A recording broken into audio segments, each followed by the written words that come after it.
Haji merupakan salah satu bagian dari rukun Islam, dan suatu kemuliaan ketika seorang muslim mampu mengerjakan. Sebab, berbeda dengan ibadah yang lain, khusus mengenai haji terdapat syarat tambahan, yaitu kemampuan, baik mampu secara finansial maupun fisik. Namun demikian, dalam catatan sejarah, ada beberapa ulama besar justru belum pernah naik haji seumur hidupnya. Seperti yang pernah kita kisahkan dalam video sebelumnya, di mana Imam Syirazi yang merupakan ulama besar dalam mazhab Syafi'i, tidak mampu naik haji sepanjang hayatnya. Salah satu penyebab utamanya adalah karena kesulitan biaya sehingga beliau tidak pernah berhaji.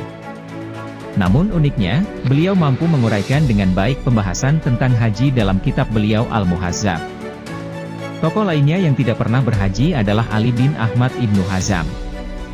Beliau adalah seorang penghafal puluhan ribu hadis dari Andalus.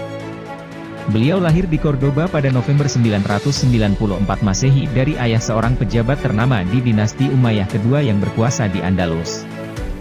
Beliau dikenal karena ketajaman pikiran beliau, keteguhan dalam mempertahankan pandangan, serta pelestari mazhab Zahiriyah yang saat itu hampir punah di Timur Tengah.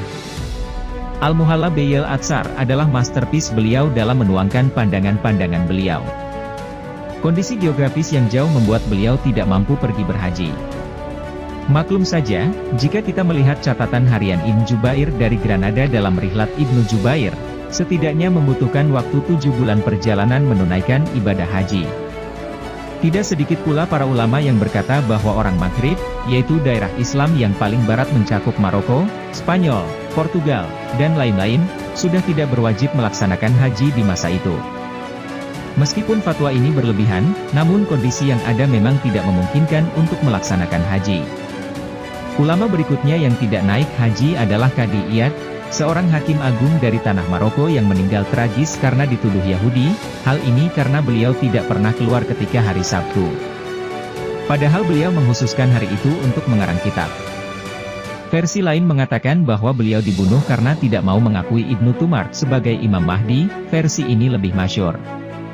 Demikianlah kisah dalam video kali ini, dan banyak tokoh-tokoh lain yang belum sempat melaksanakan haji karena beberapa uzur seperti Sultan Salahuddin Al-Ayyubi, Imam Al-Bagawi, ataupun Raja-Raja Kesultanan Utsmani di dekade-dekade akhir yang dikatakan tidak sempat menunaikan ibadah haji.